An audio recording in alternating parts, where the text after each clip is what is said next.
Tell me about Jane. Jane's a little bit of me. She's sort of the worst of me, the best of me, and then all kinds of other things I wish I was. She's shy and she's quiet, but she sees and hears things that other people don't see, certainly other people her age. She's very perceptive, and she's very, very passionate. And so when she sees something wrong, she feels a compulsion to do something about it, whereas other people might run from the scene or sort of not pay too much attention. She works at, now what's it called?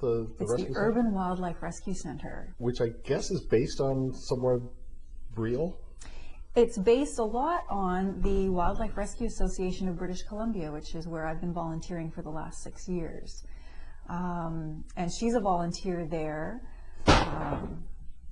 Don't know where I'm going with that, so we'll just keep going. But it would have been better if a cat hadn't knocked something down.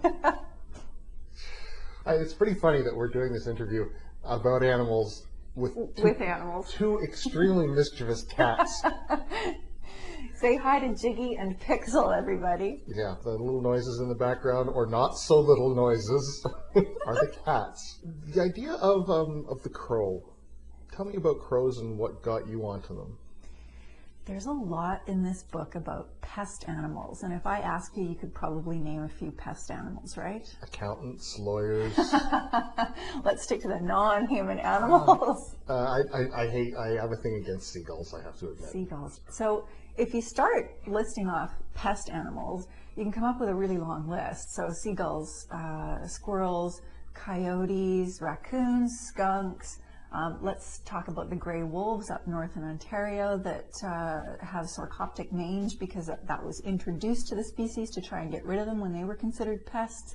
The thing is, pests are the animals that are best adapted to living with human beings.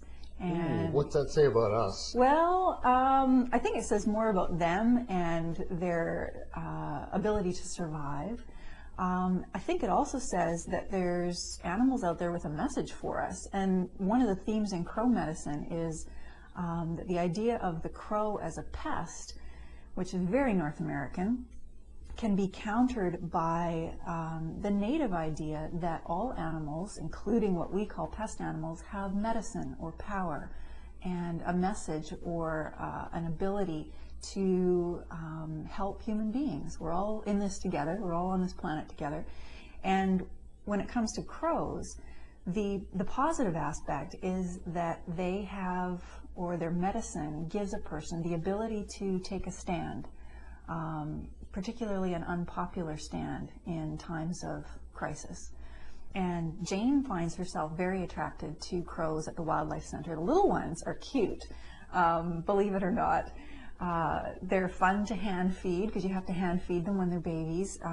It's really neat to watch them learn to fly. The fledglings are great. So Jane finds herself very attracted to crows at the center, and then suddenly is finding herself surrounded by crows as events in the book continue. And she meets a woman named Audrey who tells her that she has crow medicine and that the reason these crows are following her and finding her in different situations is to give her the message that something is about to happen where she will need to use crow medicine and take a stand. The role of the crow in the native spirituality, because we've got some of that in there.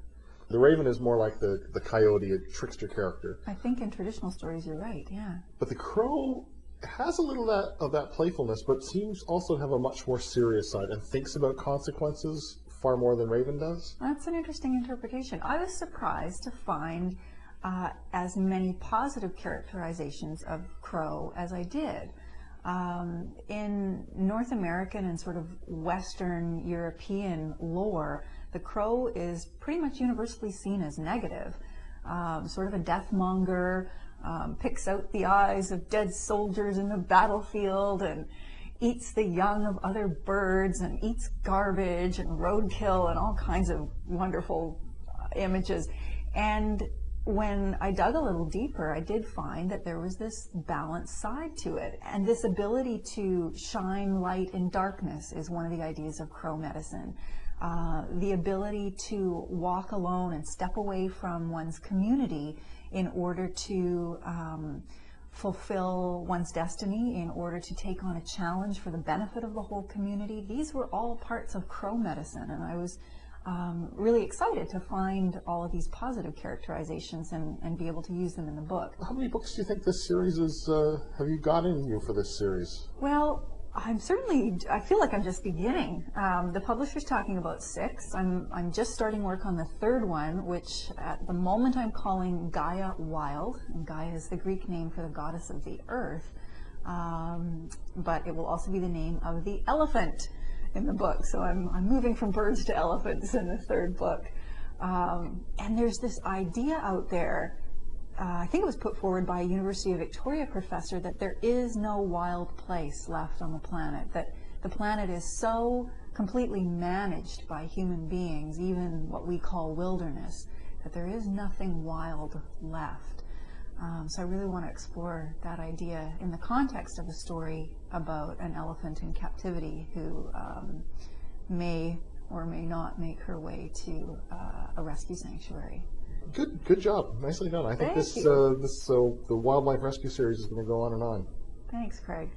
The book is Crow Medicine. I've been speaking with the author, Diane Haynes, and Crow Medicine is published by Walrus Books, and that's an imprint of Whitecap.